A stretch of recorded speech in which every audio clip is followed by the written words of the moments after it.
Today I'll be reading this old book called The Four Agreements. It's something about old expression, and what that means is people who are suffering don't want to be all alone. And people who are suffering is the important part of the dream of the planet.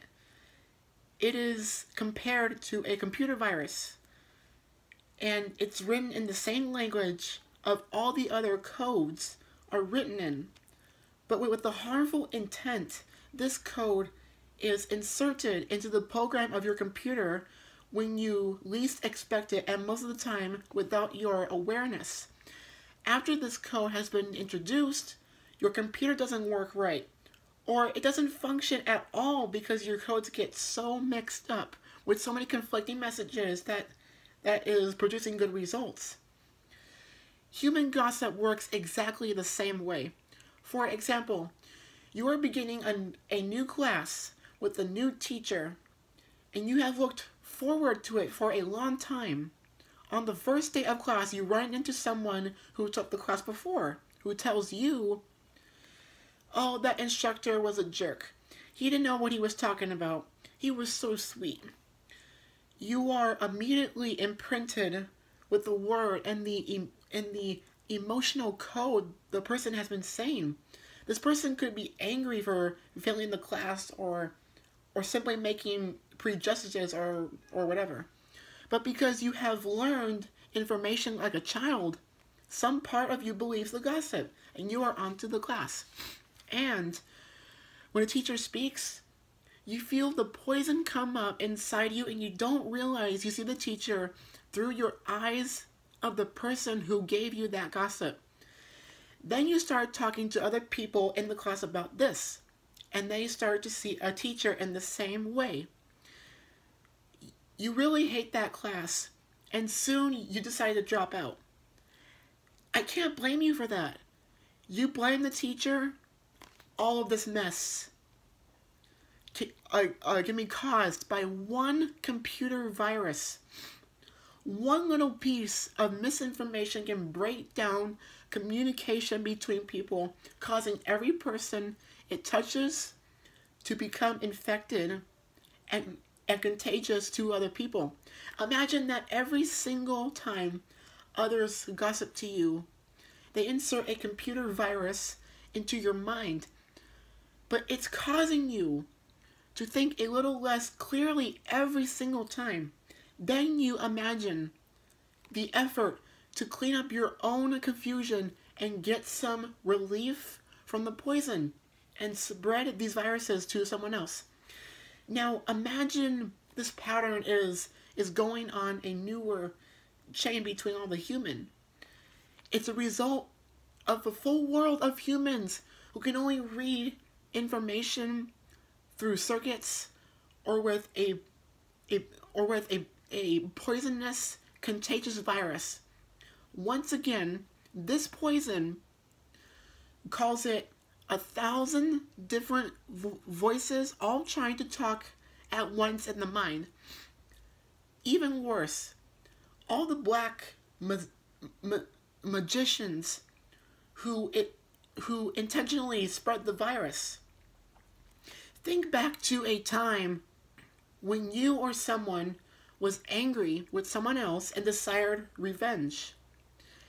In order to seek into your intention of spreading poison and making that person feel bad about him or herself. As children, we do this quite thoughtlessly, but as we grow older, we become more calculated in our efforts to bring other people down. Then we lie to ourselves and say, a person has received just one punishment for their wrongdoing. When we see the world through a computer virus, it is easy just to justify that behavior. We have been trying for many years.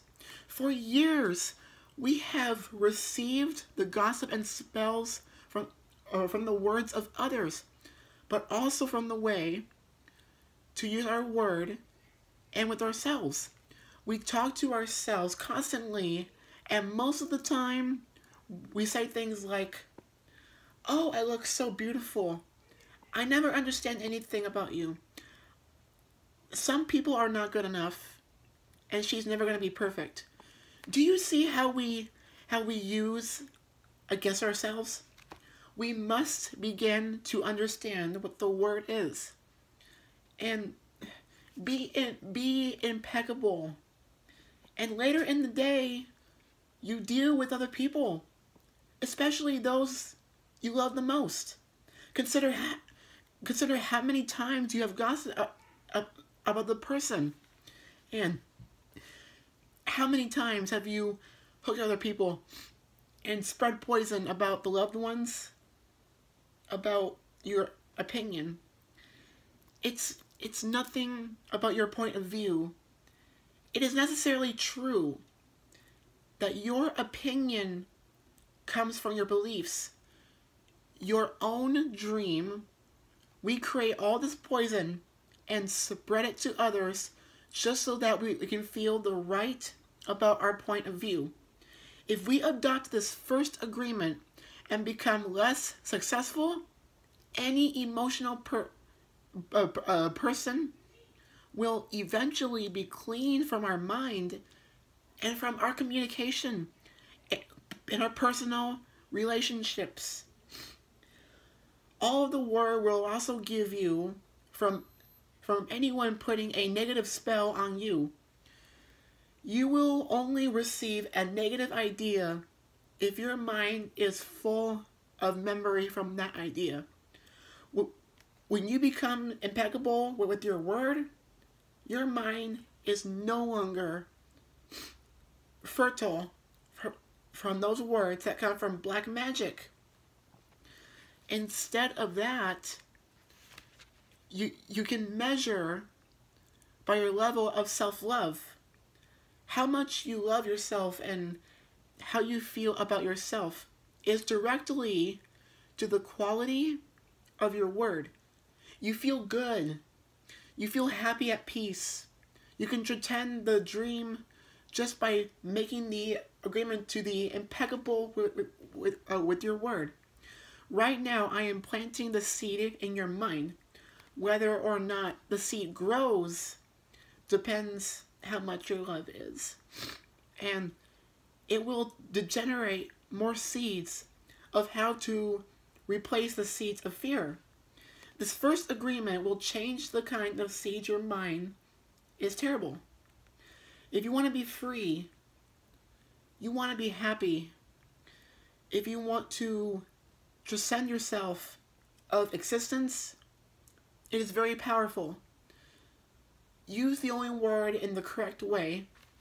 You use white magic, beginning with yourself, and tell yourself how wonderful you are, how great you are, and tell yourself how much you love yourself. Use the word to break all these tiny agreements that make you suffer.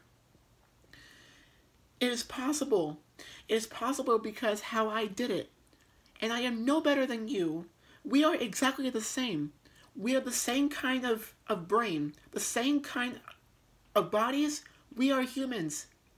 If I was able to break those agreements and create new agreements, then you can do the same. And if I can be impeccable with my word, whatever else it takes, it's on the house. To a huge success, and take away all fear and transform into joy and love. Just imagine what you can create by impeccable of the word.